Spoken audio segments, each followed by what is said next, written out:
Assalamualaikum warahmatullahi wabarakatuh. Alhamdulillahirabbil alamin. Allazi laqad khalaqna ala kulli halin wa ni'matin. Wassalatu wassalamu ala nabiyyina asrofil anbiya wa mursalin wa ala alihi wassahbihi ajma'in, amma ba'du. Hadratal muhtaramat summa ila hadratil kiram min jami'il asatizah wal muhtaram ummahatul musallina allazi yakhduruna fi hazal majlis ta'lim al-ihsan hafizakumullah wa ri'akum. Ayuhal ummahat, insyaallah sore ini kita kupas soal halal bihalal Syawal ya. Masih bulan Syawal kan ya? Masih ada ya? Hah? Oh, terus kaping hiji, terus kalangkungnya. Ya, masih mepet lah. Jadi gini, ibu-ibu. Kata Syawal itu asal dari bahasa Arab syala. Shin, syala ya. Syala itu artinya irtafa'a. Irtafa'a itu artinya meningkat gitu. Ya, naik, meningkat gitu. Jadi kebanyakan ibu-ibu di Saudi itu ya, di Arab itu kalau bulan Syawal itu mereka ngeluh. Ngeluhnya itu syala al-mizan katanya. Timbangannya naik. Karena biasa puasa tahu-tahu makan banyak ya, itu. Jadi timbangannya naik nih cina gitu, ya. Nah, kemudian apa saja keutamaan bulan Syawal? Pertama, Syawal itu adalah bulan fitrah, ya. Kenapa bulan fitrah? Karena kembalinya umat Islam kepada fitrahnya. Fitrahnya itu artinya kembali kepada kesucian, ya, kebersihan gitu. Man shoma Ramadhana imanan wahtisaban ghufira lahu taqaddama min zanbi gitu. Jadi orang-orang yang di bulan Ramadan itu puasanya man qoma Ramadhana, kemudian sholatnya ya itu dengan iman dan hasaba yaksibu hisaban itu artinya ihtisaban itu artinya evaluasi, selalu mengevaluasi kegiatan ibadah di bulan Ramadannya, maka seluruh dosa-dosanya baik yang sebelum maupun sesudahnya itu sampai ketemu Syawal lagi akan datang, insya Allah hapus, kembali ke baik ya. Nah, tinggal kita introspeksi ibu-ibu, kira-kira ketika Ramadan tuh benar nggak nih iman wahtisabannya nih? Kalau kurang introspeksinya ditambahin 6 hari puasa Syawal gitu ya. Kenapa ada 6 hari puasa Syawal? Dalam rangka itu ya, untuk menutup bolong-bolong yang ada di Ramadan ya. Nah, yang kemudian yang ketiga, bulan Syawal itu adalah bulan baik untuk menikah. Jadi kalau ibu-ibu punya anak mau nikahin apa, bulan Syawal ya. Karena diceritakan oleh Sayyidah Aisyah bahwa Rasulullah SAW itu tazawwajani Rasulullah SAW fi Syawali. Jadi Rasulullah SAW menikahi Sayyidah Aisyah di bulan Syawal gitu. Wabani bi fi Syawali, kemudian berkumpul dengan Sayyidah Aisyah karena usianya kan masih jauh ya, masih 5 tahun ketika menikah, tidak langsung berkumpul. Awal berkumpulnya dengan Sayyidah Aisyah juga Rasulullah SAW fi Syawali, di bulan Syawal gitu. Jadi ada keistimewaan di bulan Syawal untuk orang-orang yang menikah gitu ya. Artinya ada sunnahnya untuk menikah di bulan Syawal gitu. Kemudian ibu-ibu sekalian, dalam tafsir Ibnu Katsir, kata Syawal itu asal dari kata salatil ibilu aznabaha litaroko. Artinya di bulan Syawal itu unta-unta betina itu mengangkat buntutnya. Ya, buntutnya itu diangkat, ekornya ya. Aznabaha diangkat. Jadi salatil ibilu, diangkatlah buntutnya onta-onta betina itu. Aznabaha itu artinya onta betina. Litaroko, untuk mengajak kawin unta-unta laki-laki gitu. Jadi cirinya gitu ya. Kalau ibu-ibu tuh kata ngajakna kumaha cirina. Kalau onta gitu carana Bu. Diangkat buntutnya gitu. Ya.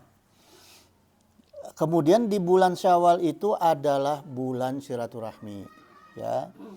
Kenapa bulan silaturahmi? Karena di bulan Syawal ini lazimnya umat muslim itu kunjungan ke rumah saudara, kerabat, keluarga, ya. Saling maaf-maafan, salaman gitu. Karena apa? Karena waqala Nabi SAW, dijelaskan oleh Rasulullah SAW, la taqiyani fayuridu haza, gitu, ya.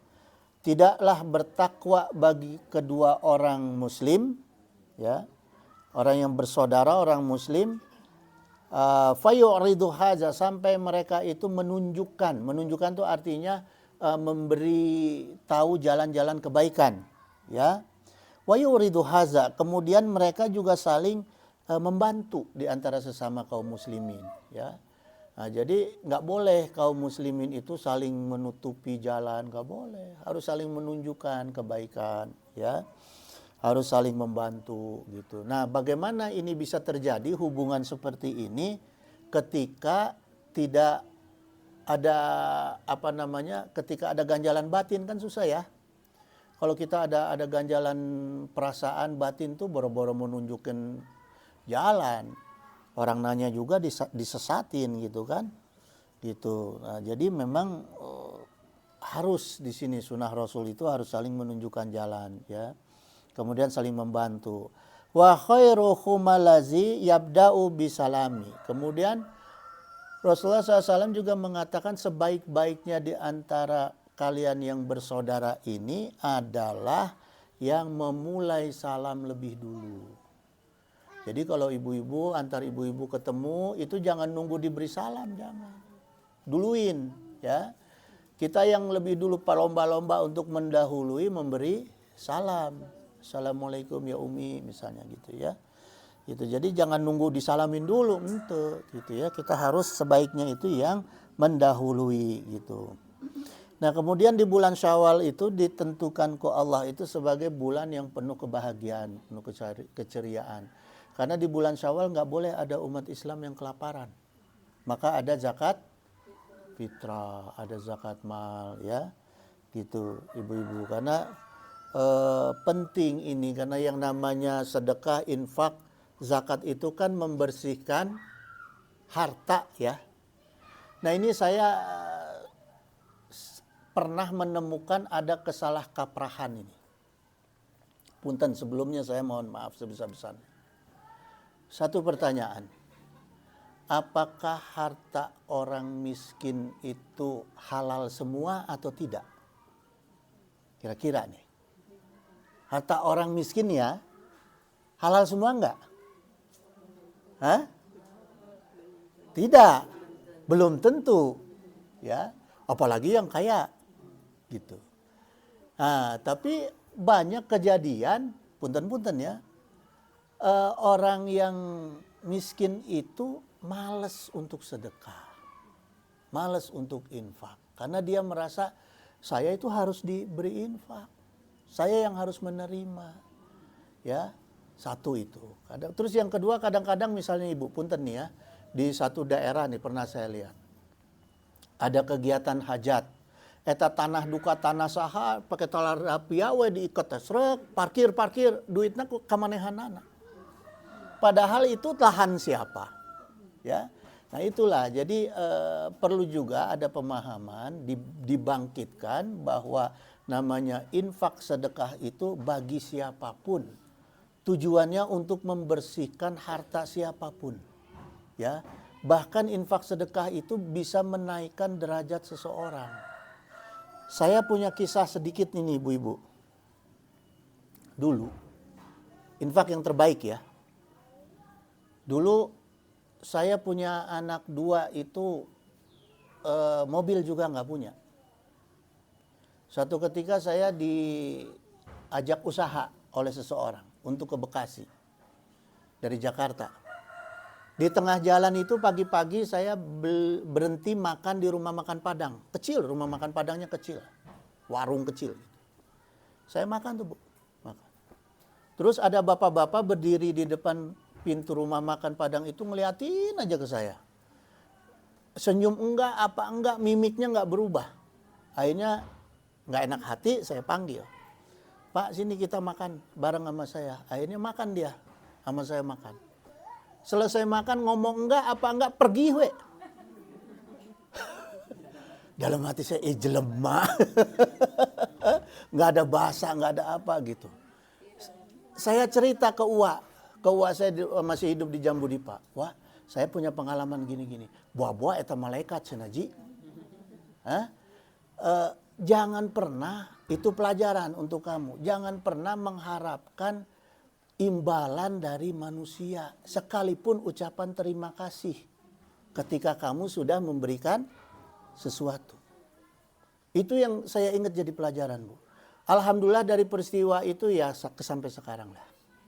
Ya, milik tuh rezeki alhamdulillah. Jadi ini satu hikmah, satu pelajaran. Pertama kalau kita mau sedekah yang baik itu adalah makanan. Karena kalau uang takutnya kan dipakai makruh, beli rokok, beli apa ya. Kalau makanan kan langsung kebutuhan pokok gitu. Ya, itu Ibu.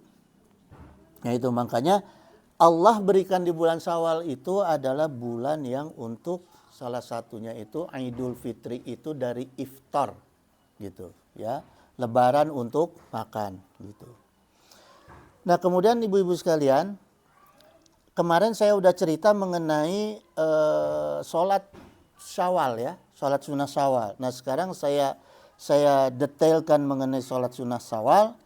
Man sholat fi syawali samani rokaati lailan kana naharon. Jadi siapa yang melaksanakan sholat Syawal 8 rakaat baik malam maupun siang, yukra'u fi kulli raka'atin bi Fatihatil kitab ya, dengan membaca Al-Fatihah, kemudian wa khamsi asyrata qul huwallahu ahad, kemudian membaca qul huwallahu ahad sebanyak 15 kali.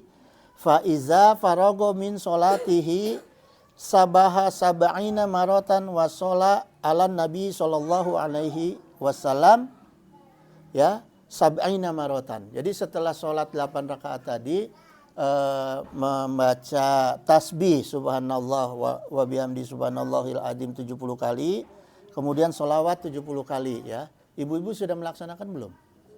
Sudah, alhamdulillah. Nah, sekarang janjinya ini, Bu. Saya ceritakan janjinya. Hah? Nggak apa-apa, satu Syawal sekali nggak apa-apa ya. Janji Rasulullahnya ini, mamin abdi yusoli hazihi solata ila an ba'allahu lahu ya.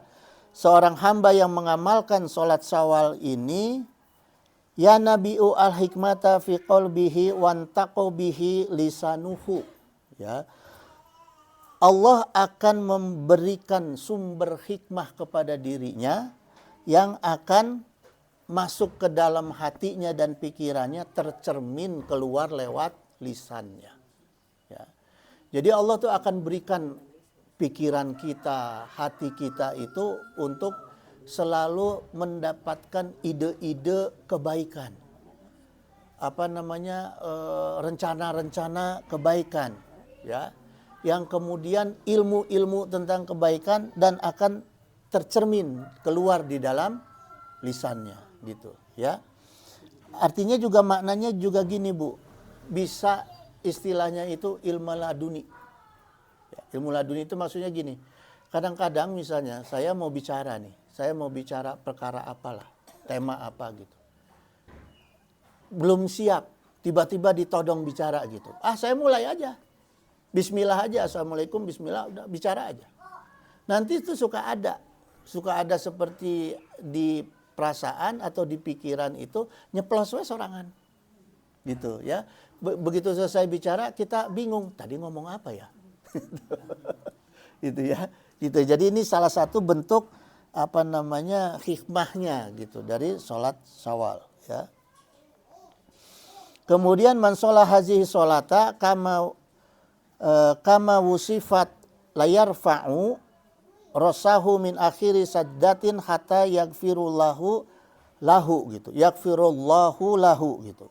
Siapa yang mengerjakan sholat ini, mendirikan sholat ini sesuai tata caranya, maka nih ya, Rasulullah tegaskan, maka dosanya semua diampuni sebelum bangun dari sujud. Jadi ketika ibu-ibu sholat syawal, sebelum bangun dari sujud dosanya sudah diampuni. Semua Bu, nggak ada. Nggak disisain ya. Semua. Amin. Kemudian wa in mata syahidan maghfuron lahu. Ketika dia mati juga matinya dalam keadaan syahid karena semua dosanya sudah diampuni. Ya. Wa ma min abdin sholah hazihi sholata fi safari. Kemudian tidaklah seorang hamba yang melaksanakan sholat ini dalam berpergian, ya, safari ini dalam berpergian, ila kecuali ku Allah itu sahalallahu alaihi asyara wazihabi ila maudhi'i muraddihi. Nah ini yang saya ceritakan pengalaman kemarin, ya. Orang yang mau berpergian kemudian sudah mendawamkan sholat syawal, Allah itu akan mudahkan perjalanannya sampai tempat tujuan dan kembalinya dengan hasil maksud. Dan saya alhamdulillah sudah ngalami gitu, ya. Itu ibu-ibu. Wa in kana majunan qadallahu dinahu. Kalau dia punya utang, insya Allah ku Allah Ta'ala itu dimudahkan untuk hutangnya terbayar. Gitu. Semangat ya. Iya. Bulan Syawal udah habis nih. Kalau udah itu nggak apa-apa ngerjainnya sholat itu. Kan udah Syawalnya udah habis. Syawalnya kan habis nih. Bulan lain bisa ngerjainnya. Ini khususnya bulan Syawal. Khusus bulan Syawal. Oh, khusus bulan Syawal. Ibu kemarin belum? Nanti malam kerjain ya. Ya, nanti malam. Karena gini Bu, kuniat orang asal jangan terlalu jauh. Sholat ini yang baik itu di awal waktu atau di akhir waktu. Di awal. Diterima nggak sholat di tengah waktu atau di akhir waktu? Diterima. Ku niat. Ya. Jadi karena ibu belum tahu sekarang niat, mumpung masih awal waktu, nanti malam kerjain. Jangan besok lewat. Malam ini. Enggak, nanti ketemunya Syawal depan. Hah? Ya makanya malam ini kerjain. Ya. 8 rakaat. Masna dua-dua. Ya. Fatihah kulhu 15, Fatihah kulhu 15 gitu. Kalau di Picung dulu itu habis sholat Id langsung sekeluarga itu puasa 6 hari. Kemudian sholat Id lagi, sholat Idnya sholat Syawal. Gitu, berjamaah keluarga gitu, ya. Gitu. Jadi Ibu kerjain ya malam ini ya, insyaallah. Masih kebagian Bu, malaikat belum pergi, masih bisa nengok. Kalau besok udah nggak bisa. Baru, belum habis baru. Ya. Masih ada remehnya lah. Ya, kemudian wa in kana zahajatan qadallahu hawaijahu, ya. Yang mengerjakan sholat sunnah syawal itu kalau dia punya kebutuhan Allah penuhi hajatnya. Ya, itu. Wah, yang udah ngerjain sholat sunnah syawal nikmatnya. Tinggal iman aja kepada janjinya Rasul nih, ya. Walazi ba'asani bil haqi ma min abdin yusolli hazihi sholata ila atahullahu lahu ta'ala bikuli harfin. Dan demi zat yang telah mengutus aku, ya, kata Rasulullah nih, ya. Seorang hamba yang melaksanakan sholat ini maka setiap hurufnya itu dari yang dibaca di dalam sholat itu Allah kasih makhrofan. Allah kasih makhrofan itu adalah binatang, ya. Kan ada sahabat yang bertanya, kilawa mamakhrofan ya Rasulullah. Dijawab oleh Rasulullah, itu adalah kendaraan yang asalnya itu binatang surga untuk mengelilingi surga. Itu, Bu. Jadi surga itu kan seluas bumi, langit dan bumi. Nah, ibu nanti di surga bebas jalan-jalan. Naik kendaraan, kok Allah disiapkan. Ya, gitu. Amin. Saya juga mau, Bu, doain saya. Nah, itu mengenai Syawal. Sekarang di antara bulan Syawal itu ya biasanya umat muslim itu mengerjakan apa? Halal bihalal. Nah, sekarang saya kupas nih Bu mengenai halal bihalalnya ya supaya kita paham. Karena kan halal bihalal ini kan asalnya bukan dari hukum tapi asalnya dari budaya. Ya. Hanya ada di Indonesia. Negara lain nggak ada, Bu, kecuali sekarang ini Malaysia dan Brunei. Negara lain nggak ada. Jadi halal bihalal itu ini karya ulama Indonesia. Asal katanya halal bihalal itu cek bahasa Arab nama halalun bihalalin. Kan orang Indonesia sok nggak mau panjang-panjang halal bihalal we gitu ya. Ikomat komat we gitu. Padahal ikomat eta ya. Nah, jadi secara bahasa asal kata halal yaitu halal yahilu hilan, artinya membolehkan. Ya, membolehkan. Nah, bentuk isim fa'ilnya yaitu orang yang melakukan perkara yang boleh. Bahasa Arabnya halun. Jadi kalau orang yang mengerjakan perkara yang dibolehkan disebutnya halun, ya. Nah, kata halal juga bisa dari isim al-hilu. Al-hilu ini biar ibu-ibu enak nih kalau ngaji gini kan.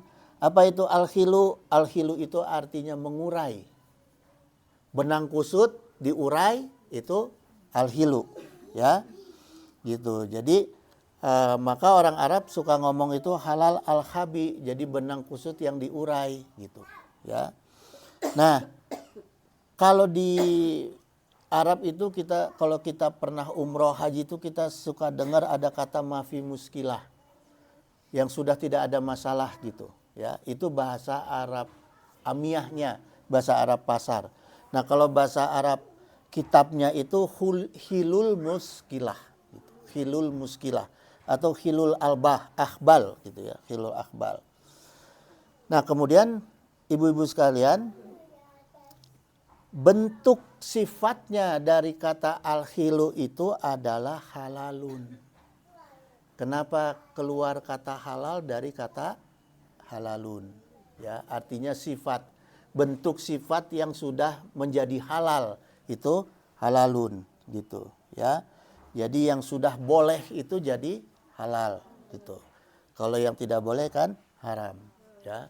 Nah, kalau ada kata yang sama ingin digabungkan dengan kata yang sama, maknanya jadi memperkuat yang sama, di tengahnya pakai ba. Ba itu huruf jar yang sifatnya itu ilsok. Al-ilsok, huruf ba itu al-ilsok, huruf yang mengikat antara kedua kata yang sama. Jadi halal bi halal. Ini kan sama-sama diikat dengan ba gitu, ya. Nah, kemudian kenapa ada halal bihalal? Karena setiap manusia itu tidak pernah bisa lepas dari dua perkara. Satu, perkara hablum minanas. Kedua, perkara hablum minallah. Jadi yang harus diurai ini, yang harus dibebaskan ini dua perkara. Hablum minanas dengan hablum minallah. Sementara ketika kita melaksanakan Ramadan belum terjamin selesai dua perkara itu. Jangankan dengan orang jauh, belum tentu Ramadan itu dengan istri, dengan anak aja selesai. Hubungan dengan Allah juga belum tentu jadi baik selesai. Makanya ulama dulu, ulama Indonesia itu punya inisiatif halal bi halal. Maknanya itu, Bu, bukan untuk kumpul-kumpul ngobrol, bukan. Untuk menyelesaikan perkara hablum minanas dan hablum minallah yang belum terselesaikan di waktu Ramadan. Ya. Itu maknanya halal bihalal. Hukumnya apa? Halal bihalal, ya. Karena kalau kita ngaji itu kita bikin kegiatan, kalau nggak ada hukumnya jangan dibikin. Ya. Hukumnya itu al aslu fil muamalati al khilu. Jadi perkara-perkara yang muamalah itu asalnya adalah halal, boleh. Setiap perkara muamalah itu hukum asalnya adalah boleh. Ila bidalilin, kecuali sampai ada dalil yang mengharamkan. Jadi ibu beli cendol jangan nanya, "Mang halal tuh iya?" Teu kedah. Da eta mah muamalah, ya. Kecuali kalau ibu ada yang mengajak perkara ibadah, ayo bu orang sholat anu yang belum pernah ada kedengeran hukumnya jangan dikerjain. Ya, karena ibadah dulu sebelum datang Islam, ibadah sudah ada belum? Sudah. Ibadah Yahudi ada, ibadah Persia ada, ibadah kafir ada. Matak diluruskan ku Islam, ibadah yang benar, ya. Jadi sebaliknya al asli fil ibadati at-tahrimu ila bidalilin. Jadi perkara-perkara asal perkara ibadah itu asalnya adalah haram hukumnya, kecuali sampai ada dalil yang membolehkan. Seperti tawaf itu dulu haram, Bu. Sebelum datang Islam orang kafir sudah tawaf. Tapi burigil, pakai apa namanya, cuma tutup yang sebatas alat vital wungkul bari mabok. Orang dulu itu tawaf. Mata Rasulullah diharamkan tawaf. Kemudian dibolehkan lagi, dihukumi lagi tawaf itu setelah diluruskan oleh Allah, Al-Quran, ya. Gitu, Bu. Nah, jadi perkara halal bihalal itu adalah perkara muamalah yang tidak ada dalil yang mengharamkan. Jadi boleh gitu, ya. Nah, kemudian apa puncak kegiatan halal bihalal? So, biasanya kita kan halal bihalal teh sok ngobrol, dengar ceramah, makan-makan, ya. Nah, yang penting itu waqala Nabi SAW izal taqoya fatassofaha fahatat zunubuhuma, ya. Ketika seseorang itu, dua orang itu bertemu kemudian bersalaman, sofaha itu bersalaman, rontoklah dosa-dosa mereka, ya. Salaman yang gimana? Nah, salamannya yang gimana? Pertama, musofaha itu artinya salaman. Sofaha itu artinya membebaskan, ya. Kemudian tasfahu bahasa Arabnya itu artinya lapang. Jadi salaman yang membebaskan dosa-dosa kedua orang yang salaman itu, yang salamannya bari membebaskan perasaan-perasaan, ganjalan-ganjalan yang ada di hati kita, ya. Jadi jangan salaman masih aya kesel ngaleos. Ya, harus lepas gitu, ya. Kalau perlu cipika-cipiki lah gitu, ya. Tapi jangan beda muhrim gitu. Nah, kemudian ibu-ibu dalam hadis ini tidak menekankan musafahahnya ini antara kaum muslimin saja atau mukminin saja atau dengan kafir, enggak. Jadi dengan kafir juga kita juga harus bisa saling membebaskan hablum minanas, ya. Jangan dipilih, kafir mah orang dendam we, entong, ya. Gitu. Pokoknya sesama hablum minanas, sesama manusia tetap harus ada kebebasan hati, ya. Gitu ibu-ibu sekalian. Nah, kemudian pertama yang melakukan halal bihalal di Indonesia itu adalah Pangeran Mangkunegara I. Ya. Sultan Mangkunegara I atau Pangeran Sambernyawa. Ini tahun 1725, Bu. Jadi 1725 nih pertama ada halal bihalal di Indonesia, ya. Gitu Pangeran Mangkunegara. Nah, kemudian ibu-ibu sekalian, kenapa pentingnya acara-acara yang berkaitan dengan hablum minanas, ya, penyelesaian hablum minanas, kemudian silaturahmi, karena dalam konteks Islam itu halal bihalal adalah silaturahmi, ya. Kenapa begitu penting kita saling membebaskan nih sesama manusia dan membebaskan hubungan dengan Allah. Karena Allah sendiri yang berfirman, ini bukan Rasul, bukan ulama. Allah yang menekankan, "Dzuribat alaihimu zillatu aina masukifu." Ya. Allah Ta'ala itu berfirman, semua orang ya, pasti akan ditimpa kehinaan. Aina masukifu, di mana saja mereka berada. Jadi kita ini Bu, hati-hati. Kita ini pasti akan tertimpa kehinaan dimanapun kita berada. Ya, ila kecuali ya bihablim minallah wa hablim minannas. Kecuali orang-orang yang suka menjalin, memperbaiki hubungannya dengan Allah dan memperbaiki hubungannya dengan sesama manusia. Kalau enggak pasti akan terhina. Itu ya Bu ya. Karena gini Bu, namanya orang yang kafir, munafik, ya fasik, itu kan hubungan dengan Allahnya rusak. Ya. Sekalipun dia kaya raya, dia pejabat tinggi, presiden, raja, segala macam, pasti dimanapun terhina. Sok. Ada raja yang dolim, orang pasti muja-muja dia kalau pas mau dapat bansos, oh dipuja. Di belakang mah dihina. Benar tak? Ya. Tapi coba lihat zaman kepemimpinan Sayyidina Umar. Zaman kepemimpinan Rasulullah. Pernahkah ada yang menghina? Nggak ada. Kecuali yang kafir. Bahkan musuhnya sendiri salut. Memuji. Gitu. Sekalipun dia memusuhi. Ya, gitu. Nah kemudian juga hubungan dengan manusia harus dibenerin. Harus dibaiki. Karena apa? Nggak akan ada manusia yang meninggal pakai kain kafan sendiri, pergi sendiri ke kuburan, nggak ada. Ya, masa jalan sorangan, pakai kafan sorangan, kabur sakampung itu. Ya, itu ibu-ibu. Jadi memang benar-benar kita harus selalu ingat memperbaiki hubungan dengan Allah dan sesama manusia. Ada sebagai penutup ini saya ingin menyampaikan oleh kata-kata bijak, ya, yang harus selalu kita bisa memulai, mendahului. Bagaimana sederhananya Bu? Pertama, jangan pernah kita susah untuk memulai mengucapkan terima kasih. Kedua, mengucapkan maaf. Mendahului mengucapkan maaf. Sekalipun ini orang anak kecil, tetap kita harus salah ya kita dahului. Minta maaf ya. Kemudian yang ketiga adalah terima kasih. Gitu. Jadi 3 kata kunci ini, kata bijak ini, kalau bisa jangan susah keluar dari mulut kita.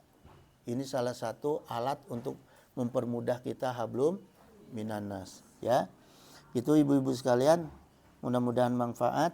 Innahu sami'un qaribun mujibud da'wat wa yaqdiya hajat. Subhanaka Allahumma wa bihamdika asyhadu alla ilaha illa anta astaghfiruka wa atubu ilaik. Wallahul muwaffiq ila aqwamit thoriq. Wassalamualaikum warahmatullahi wabarakatuh.